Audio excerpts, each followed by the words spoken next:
She kissed me at the airport, then vanished with another man before our flight boarded. I thought that was the end of everything, but it was only the beginning. As our 4th wedding anniversary crept up, I started to feel like my relationship with Gwen was missing something. Some kind of spark we used to have but hadn't felt in a while. Things between us had shifted, and I couldn't help but think it had a lot to do with Gwen's new position at work. She'd recently been promoted to project manager, and with her boss out on medical leave after a heart attack, she'd been shouldering a mountain of responsibility. The stress really took a toll on her. Gwen's always had a touch of OCD, nothing too overwhelming, but under pressure it started flaring up badly. She was staying late at the office more often, sometimes working weekends, and suddenly our time together went from limited to practically non-existent. At first, I tried to be supportive in the small ways I knew how, rubbing her feet when she got home, keeping the house tidy, staying on top of the laundry. She appreciated those things for a little while. I could see it in her eyes. But about 6 weeks into the new role, something changed. The warmth in her reactions started fading. Where I used to get a smile or a thank you, I started getting silence. Or worse, distance. My efforts to make her feel comforted started to feel like I was bothering her. It was like I'd turned into a guest in my own home, someone she used to know but didn't really see anymore. Confused and more than a little hurt, I confided in a close buddy of mine, Paul. He's been married for a long time, one of those guys who's been through all the highs and lows with his wife and somehow still lights up when she walks in the room. "Man, I can't believe what you're saying," Paul said, clearly caught off guard when I told him some of the things Gwen had said to me recently. "It's one thing for couples to hit a rough patch, but 4 years in? That seems too soon for things to be falling apart like this. Are you sure this isn't just a bad dream or something?" He went from disbelief to full-on concern, shaking his head as I went on. "Look," he said, "she's in deep with that big tech rollout, right? She's leading the entire platform transition. Her career's probably riding on it. Gwen's always been driven. I don't see her blowing that kind of opportunity just to run off chasing some emotional escape. I hate to say it, man, but it sounds like you're just collateral damage in the path of her ambition." I nodded, letting that sink in. I had been thinking the same thing in quieter moments when the house felt too still. Paul stared at the bottom of his beer glass for a while, his eyes somewhere far off. I could almost hear the debate going on in his head: get another round or head home to tuck his kids in. He gave a faint smile and motioned to the bartender to close out. His love for his family is the kind that you can see without him having to say a word. After settling the tab, he clapped a hand on my shoulder and said something that's been stuck in my head since. "Len, don't be too quick to throw blame Gwen's way. She's carrying a ton of weight right now, probably more than she's letting on. I get it, you feel invisible. But man, the worst thing you can do is become that spouse who resents her for chasing something important. Don't be that guy. Be better." As he left, I noticed the guy sitting next to us shift in his seat. I don't know if it was something Paul said that hit home, but there was this look in his eyes like he'd heard every word and understood a little too well. I leaned in, trying to catch every word the guy beside me was saying. "A distant partner's tough," he muttered, his voice low but firm. "But a disloyal one? That's a whole different level." Those words sat with me. I wanted to believe Gwen, to trust her the way I always had, but something in my gut wouldn't let go. So I made up my mind. I'd trust, yes, but I'd verify too. The following Saturday, Gwen was holed up at the office again, working through the weekend to install new hardware and finalize the system updates. Around noon, I gave her a call, offering to bring lunch by, maybe share a little time together even if it was just over pizza. She was clearly grateful, though she asked for a bit more than I expected. "Can you bring 3 large pizzas?" she said.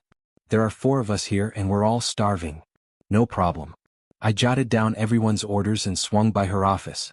When I arrived, Gwen greeted me with a smile and introduced me to the team. I already recognized Janice from that holiday party last year. The other 2 were new, Brad and Clark, both recently hired. The 5 of us sat around eating and chatting. The vibe was easygoing, even fun. Everyone seemed at ease, except Brad, who was noticeably quiet. But hey, tech guys tend to be a little reserved, so I didn't think too much of it. Still, beneath the surface I was watching closely. I didn't let on, but I was studying every interaction, every glance. Gwen seemed all in on the project, tired, focused, constantly working. If she had time for anything else, she didn't show it. No late-night adventures, no sketchy disappearances, just long hours and takeout. 3 more weeks went by, and honestly, things between us started to feel a little lighter again. One evening, Gwen came home, clearly worn out but smiling. "You're so sweet," she said when she saw the table set. I poured her a glass of wine and told her to go freshen up. Dinner'll be ready in 10, I said. But after we eat, there's something we need to talk about. She glanced at me and I could see her mind start to spin, just a flicker of surprise behind her eyes. When she came downstairs, I was finishing up plating dinner, perfectly seared beef medallions, baked potatoes, and some crispy roasted asparagus. We ate together like we hadn't in weeks, talking, laughing, just enjoying each other's company. Once she'd leaned back in her chair, looking satisfied and a little curious, I pulled out a small envelope and handed it to her. "Open it," I said. Inside were 2 boarding passes, first class. I booked us a getaway. We needed it. She needed it. We got to the airport on time, sailed through security with a bit of a grin on our faces. But just as we were about to head toward our gate, a familiar voice cut through the air. "Gwen, wait. I need to talk to you." It was Brad. Gwen looked startled. She turned sharply toward him, her voice louder than usual. "Brad now?" I was instantly annoyed. "Couldn't it wait?" "We're heading out on vacation," I said, trying to keep my tone calm. "Can this wait till she's back?" But Brad wasn't interested in talking to me. "Gwen, we need to talk right now." Before I could say another word, Gwen turned to me, clearly rattled. "Len, just go on ahead. I'll sort this out and meet you at the gate. I promise, it won't take long." It took longer than she promised. Took too long. I waited by the boarding gate as the minutes crawled by, holding on to hope, watching the crowd thin out. But when the final call came, Gwen still hadn't returned. The airline staff told me gently but firmly that they couldn't delay boarding for any personal reason. "Please, sir," the attendant said, "consider the impact on the other passengers." I guess my face gave me away because before I could respond, she handed me a tiny bottle of bourbon and began the safety demonstration. I stared at it in my palm, feeling like a fool. 5 long, silent hours later, we landed in Punta Cana. I got off the plane and called Gwen the moment we touched down. No answer. Not surprising. When I checked in at the resort alone, the woman behind the counter offered me a sympathetic smile and asked, "Checking in without your wife, sir?" I gave her a quiet nod, trying not to let everything show on my face. I stood there at the front desk, trying to keep my voice steady. "I've spent $5,000 for this trip. I need a room," I told them, holding out the reservation info like it meant something. The night manager gave me a sympathetic look but gently shook his head. "I'm really sorry, sir. We can't make any exceptions. Our policy is firm." I felt like the floor had dropped beneath me. To his credit, he tried to help. He made a few calls and got me a last-minute room at another resort nearby, even arranged for someone from the staff to escort me over. It was a kind gesture in the middle of a week that had already wrecked me. But the moment I tried to check in at the second place, my luck just kept spiraling downward. My main credit card got declined. Then my backup card followed suit, flat out rejected. I stood there, embarrassed and anxious, trying to figure out what to do next. I got in touch with the airline, hoping I could at least buy a return ticket with cash, but they told me I'd have to go all the way to the terminal and do it in person. The earliest available flight out of Punta Cana wasn't until Tuesday night. With no room, no return flight, and no real plan, I sat down at a quiet bar by the pool and pulled out Gwen's letter. I'd already read it once, but I needed to go through it again, just one more time. "I'm sorry. I thought I could just walk away from our life and begin again with a clean slate." That opening line hit like a brick every time. "I've been seeing Brad behind your back for the past 4 months. It wasn't something I planned, and until you suggested this trip, I never thought I'd have to face it." She said she never meant to betray me. That it just happened. That the stress of the project, the long nights, the endless pressure, those were her excuses. And when Brad suggested they get away together to forget about everything, she almost said yes. The beach, the food, the drinks, he made it sound like paradise. I thought if I just left, it would all disappear. But when he showed up at the airport and told me you'd find out everything anyway, I panicked. That part still played on a loop in my head. She sat next to me on that plane 5 whole hours, knowing what she had done, knowing it was unraveling. And I could feel it. I felt the coldness, the weight between us. But I told myself I was imagining it. I needed time to understand what I'd done. "I'll try to call you once I've figured out what comes next." And that was it. I folded the note and slipped it back in my pocket, feeling like a ghost in the resort where I wasn't even supposed to be. That night, I wandered through the lounge area of the hotel. There were a few couples dancing, one of them clearly trying to outdo the other on the floor. A guy, easily over 130 pounds, was twirling his partner, who looked like she hadn't weighed 100 since high school. It reminded me of those old cartoons, Popeye and Olive Oyl. I almost laughed. At least his wife didn't ditch him at the airport, I thought bitterly. That's when it hit me again. How did we get here? How did I let 5 years with Gwen dissolve like this? Were there signs I ignored? Did I push too hard or not hard enough? I started thinking back to how we met. It was during a baseball game. We talked the whole time, just hitting it off like we were meant to cross paths. She left that day with her friends, but before she did, she gave me her number and told me to call. I did. The next weekend we went out. That was the start of it all. It took a few months before she stayed the night with me. She wasn't just beautiful.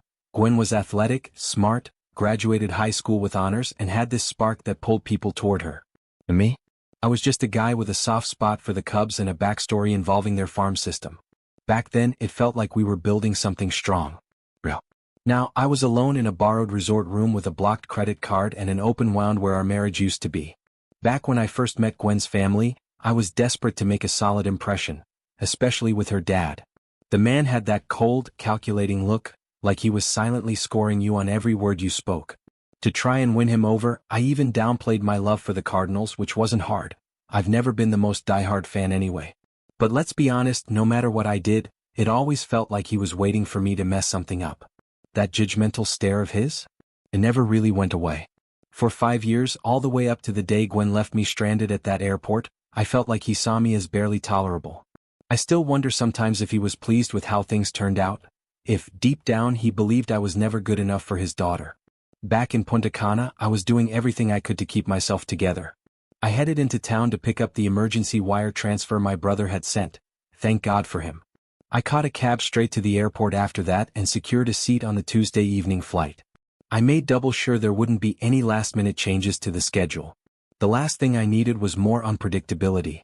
With some time to kill, I went back to the resort and extended my room for one more night. I had no plan, no clear path forward, just a half-packed suitcase and a heart full of questions. In a moment of self-preservation, I decided to quit drinking, at least for now.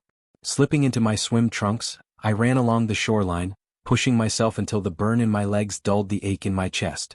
I dove into the sea and let the warm waves hold me. It was the first time I felt remotely calm since Gwen left. But the peace didn't last. Back in the room, I looked around and felt swallowed by the emptiness. I couldn't stand the sight of all those couples, laughing, touching, connected. I was alone in a foreign country without anyone to lean on. All I had was a growing list of unanswered questions. Back home, I started demanding clarity from Gwen, through texts, emails, whatever line of communication she didn't block. I wanted an accounting of everything.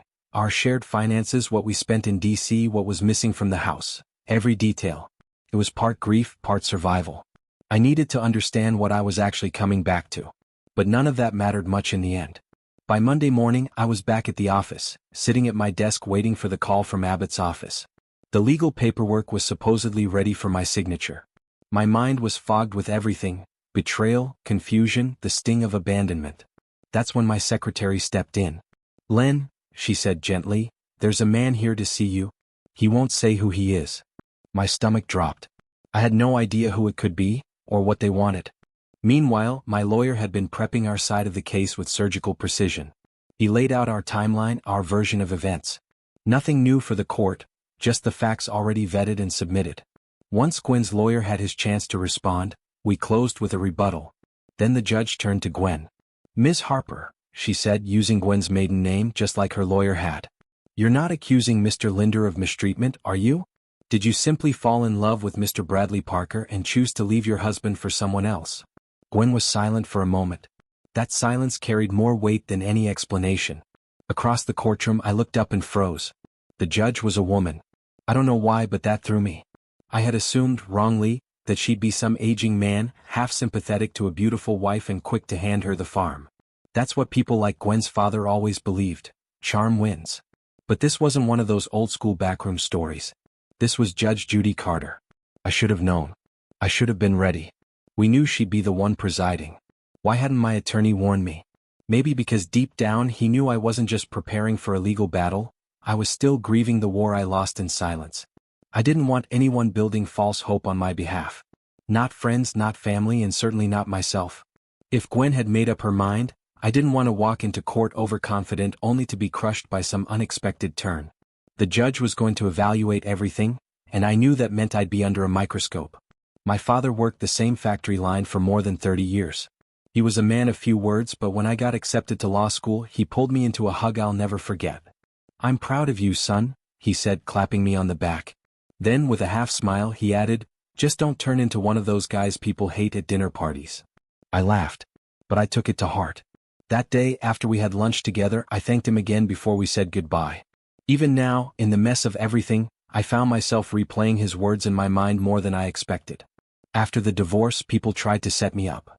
Colleagues, friends, even neighbors seemed eager to play matchmaker. But I wasn't there yet. My heart still felt bruised, and I couldn't bring myself to fake connection for the sake of appearances. So instead, I found myself becoming a bit of a regular at a few local bars. I wasn't drinking heavily anymore, just looking for a place where I didn't have to explain myself. A stool, a game on TV, maybe someone to nod at. Quiet company. One bright spot during that time was Kelly. We'd first met through work, and she was someone who had quietly endured more than her share of office bullying. I started checking in with her, nothing formal, just small moments. A coffee here, a quick lunch there. Sometimes it was just enough to ask how she was holding up. Eventually, Kelly told me that management had finally intervened. The two men who'd made her life miserable were moved to other departments, and she had been transferred to a new team. "Things are finally looking up," she said one afternoon, her smile bigger than I'd ever seen. One Saturday, she walked into the cafe with a glow that lit up the room. "John's coming home in 2 weeks," she said, practically beaming. Her boyfriend had been stationed overseas. I smiled and told her I was happy for her, genuinely. Moments like that reminded me of what it felt like to believe in something again. Later that week, I met a young soldier at the bar. He was sharp, soft-spoken, and clearly torn between pride in what he was doing and fear of what he'd given up. "Sometimes I wonder if I've lost my mind," he admitted. "Risking my life, possibly my marriage, for something I don't always understand."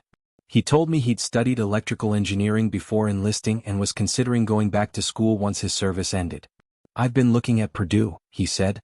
I pulled out a business card and handed it to him. "If you do end up enrolling, reach out. I've got a few contacts over there who might be able to help." He looked surprised. "Thank you," he said. "I mean it." Not long after, I had a strange encounter with someone from Gwen's past. Pete was a kid I'd always liked, polite, thoughtful, always respectful. He showed up at my place asking to come in. "Sure," I told him. "But your dad'll have to wait in the car." Pete nodded and went back to speak with him. I couldn't hear what they said, but the tension in their body language told me all I needed to know. Eventually Pete came back alone. I let him in and poured him a cup of coffee. "You've really made my dad angry," he said after a moment. "He's furious. The car ride home's not going to be fun." I sighed. "I'm sorry to hear that. But if he ever decides to come by in peace, he'll find the door unlocked." The year after Gwen and I finalized our divorce, I tried dating again. Nothing serious, just trying to feel alive. One-night and two-night connections, mostly. I wasn't proud of it, but I wasn't ashamed either. Most of the women walked away with a smile. And for a while I did too. It was healing in its own uneven way. But it still wasn't love. Meeting Grace at a concert on the ISU campus turned out to be one of those small, unexpected gifts life throws your way. It wasn't some loud, sweaty rock show. It was actually a chamber orchestra from Chicago performing variations on folios by Salieri, Giannini, and other Italian composers. Pretty refined stuff and not the kind of event I usually went to alone. But I guess something in me was looking for peace that night.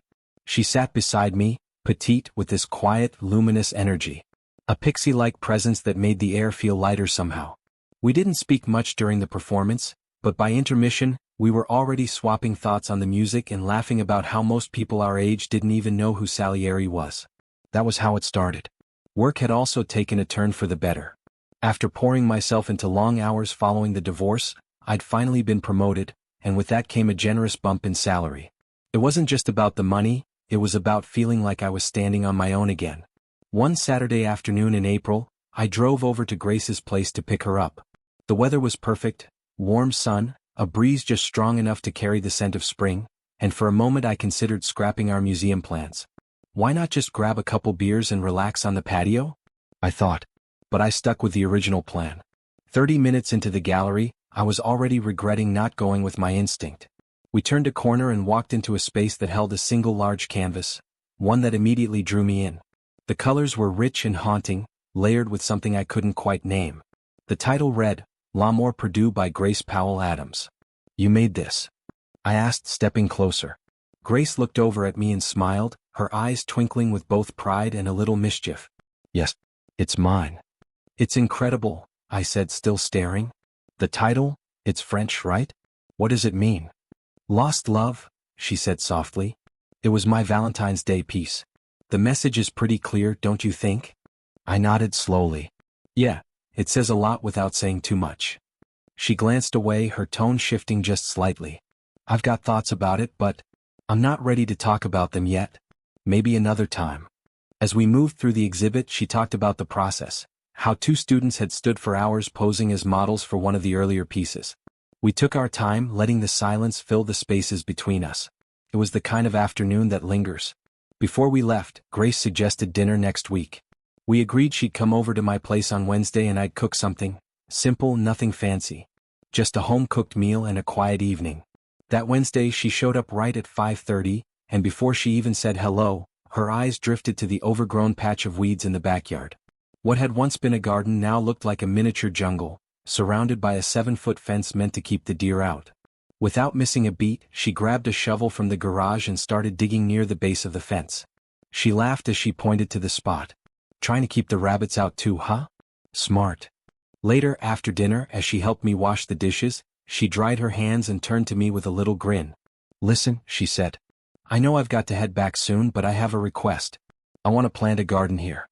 I'll do all the work, buying seeds, weeding, watering, the whole deal. In exchange, I'll share the produce with you. Think of it as our little joint project. We talked logistics, what space she could use, how often she'd come by, what boundaries we'd need to keep.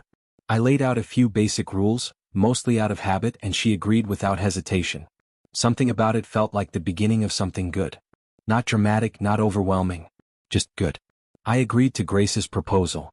The promise of fresh vegetables in my backyard was appealing, sure, but that wasn't really what sealed the deal. What drew me in was the idea of her being around more often. Sharing space. Sharing days. Even if it was just about gardening, even if I knew deep down she didn't see me the way I saw her. My recent promotion had kept me busy, distracted even.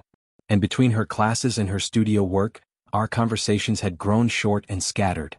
It was clear that, to her, I was more of a roommate, a reliable friend, someone who gave her space to create and grow. But not a romantic partner. Not the way I wanted to be seen. Still, I said yes. We sat down at the kitchen table and worked out the details. How much she'd contribute to rent, how we'd split groceries, that kind of thing. I should have asked about something else. Something important. Yes. When I finally brought it up, she raised an eyebrow, curious. Guests. Well, I said slowly, trying to sound casual, I mean if either of us wanted to bring someone over, for the night. Grace gave me a small smile, soft, unreadable. Oh, she said, leaving the thought hanging in the air. She didn't elaborate and I didn't push. Some weeks later, I came home late from work, cutting through the side gate quietly. The garden had become her sanctuary, and even in the fading light, I could see her out there, bent over the soil, working it with a hoe, her brow furrowed in focus. As I stepped onto the path, the gravel shifted under my foot. She jerked upright. Who's there? She called out, startled. Stop. It's me, I said, stepping into view. She squinted, then relaxed. But something in me had shifted. I couldn't keep pretending anymore. I love you, Grace, I said, voice trembling but clear. She blinked, caught completely off guard. You, really? I nodded. Yeah, for real. I don't just want to be your friend. I want more. I want to be with you. I want to be the one who shares your days, your nights, your life. She lowered the hoe slowly, staring at me for a moment before replying. Then why didn't you say something sooner? I was scared, I admitted. I didn't want to lose what we had, so I kept waiting for the right moment. But the truth is, I've wanted to tell you since the first time we walked out of that gallery together. That conversation changed everything. It had been 2 years since Gwen and I divorced. 2 long, bruising years. But in that moment, I saw something beginning to heal. Meanwhile, Brad, the man who Gwen had left me for, was climbing the ladder in some big conservative brokerage firm. Word had it he was now engaged. A clean-suited IT guy with a fresh start. But for me, I couldn't let that slide. Not without doing something. So a couple of weeks before his big wedding, I took action. I paid $4,000 out of pocket. Not for revenge exactly, but to save his fiancée from the fate I'd lived through.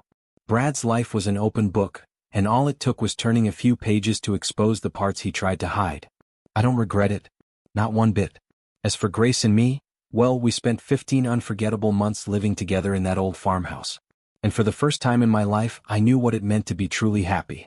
She brought color and texture to every part of my world. Introduced me to writers I'd never even heard of. Opened my eyes to philosophies I had once dismissed. Her mind was as vibrant as her spirit, and every day with her felt like a quiet revolution. I first met her parents on the 4th of July at a community gathering. It was small town and simple: flags, picnic tables, watermelon slices, and the occasional firework. But standing there, holding Grace's hand as we approached her folks, I felt something I hadn't felt in years: belonging. I didn't expect that weekend to hit me the way it did. The entire community came together for the most unforgettable 4th of July celebration I've ever experienced. There were fireworks, music, food that never seemed to run out, and a sense of warmth I hadn't felt in years. It wasn't just about the holiday, it was about belonging, about being welcomed, and about realizing how far I'd come since everything fell apart. On the final evening, Grace and I were out on the porch, the sun dipping low behind the trees. She got up from the chaise lounge, walked over, and settled onto my lap without a word. Her arms draped around my shoulders, her fingers running gently through my hair. And then she kissed me, soft, slow, and certain. In that moment, I knew I'd miss her. What she didn't know was that I'd already picked out a graduation gift for her. It wasn't just any gift, it was a diamond ring tucked away in the back of my gun safe, waiting for the right moment. But when I asked for her consent, 2 days later, my heart pounding, I didn't mention the ring. I just wanted her to say yes to us, to what we were building. Grace left the morning after her graduation ceremony. I kept myself composed, or at least I tried to. It wasn't easy watching her drive off. There was an ache in my chest I couldn't shake, even with the comfort of routine. That week, her friend Debbie stopped by with her 2 sons. They came to pick up a few things: boxes of groceries, some canning jars. Grace usually handles the canning, I said as I helped load everything into their trunk. I just do the lifting and label the lids. Debbie smiled knowingly. She loves you, you know. She'll be back soon. You'll see. I nodded, trying not to let my hopes show too much. As they pulled away, I walked back into the house and muttered to myself, I really hope she's right. Grace was planning to take 10 days off between Christmas and New Year's. It was supposed to be our time. She'd even postponed a meeting just so we could have a quiet evening together on Friday. In the end, though, she agreed to meet up with her colleagues on Saturday night instead. When we walked into the restaurant that evening, I could tell right away that Grace was adored by her co-workers. A dozen of them were already seated at a long table in the back, smiling as soon as we approached. It was clear they'd been eager to meet the man who had, apparently, stolen her heart. Introductions were made, drinks poured, and for a while, everything felt light-hearted. That was until Jean-Paul, one of her colleagues, began speaking rapidly in French to the woman beside him. Grace, fluent in the language, smiled thinly but stayed quiet. Even the tables around us grew silent, listening to his theatrical tone. Less than a minute later, Grace stood and apologized to the group. I'm so sorry, but we're leaving now, she said. She grabbed her coat, took my hand, and led me toward the exit. As we stepped outside, I couldn't help but ask, what just happened back there? She sighed. Jean-Paul's one of those guys who can't help himself. He made a few unpleasant comments about Americans to Renee, assuming you wouldn't understand. It's a habit with him, arrogance wrapped in an accent. Why didn't you call him out? Because it wasn't worth it, she said, her voice calm but firm. They'll know what kind of man he is soon enough. I respected that. As we drove home, I looked over at her and felt something I hadn't felt in a long time: peace. This woman beside me wasn't just smart or beautiful or artistic. She was fiercely loyal, unapologetically herself, and more protective of my heart than I'd ever expected anyone to be. I made the decision to cancel my summer trip. Something in me held on to the hope that Grace would be back by mid-June. I didn't want to be away when she came home. Then came May 10th. It was one of those days that felt like a turning point, hot, golden sunlight pouring through after 3 straight days of rain. Driving home from work, I had just one thing on my mind: grabbing a cold beer and sinking into the old chair on the back porch. There was something about sitting out there that made me feel closer to Grace, like the air still carried pieces of her. The Saturday before, I had spent all day in the garden, our garden. I cleaned up the rows she'd planted, fixed a few of the stakes, and tried to get the place looking right again. There was a peace in doing that work. A feeling that she was coming back. And she did. Not long after, standing under that same sun-drenched sky, I looked into her eyes and said the words I'd been carrying for so long: Grace, I love you. Her reply came just as I'd hoped, but even more heartfelt. Yes, Thomas Linder. I love you so much. We decided to wait until Sunday to go get our marriage license. Just enough time to gather our loved ones and make it something real.